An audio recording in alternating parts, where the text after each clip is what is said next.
An instructional video by Jace Consulting Group. We're going to talk about the day one and your final day health check here. So on day one, you need to pull your first initial health check. It's very important that your first health check be complete and have some basic information in it. You're going to use this health check to reference throughout your build so that you don't clear alarms that are on your day one health check. So when you talk to QuadGen on day one, you need to say something similar to this, right? Please send us a day one complete health check for this site. Please include all technologies and OSS reports. The OSS report is the PDF file that they attach to your health check when they send it. You need to ask for a 30-day trend on day one. The 30-day trend is going to be your RSSIs over the past 30 days. So even if you don't have any RSSI problems on day one, they may be coming in and out. So it's nice to have a 30-day trend report.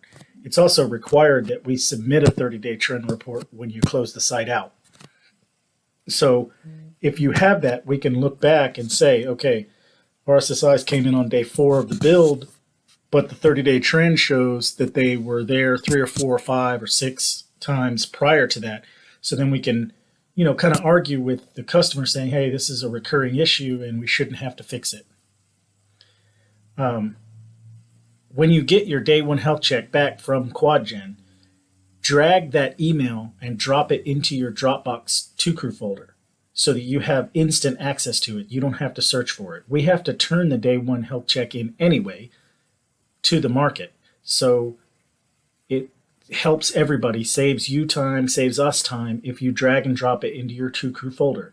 And then when you are going to go back to reference it, you just have to open your 2Crew folder and it'll be right there. You can also attach it on Contractor Foreman in a note as day one health check, or attach it as an attachment on your daily log for your first day of construction. Right? Include your scope of work. You don't have to get too detailed, but you need to tell them what you're installing. Right?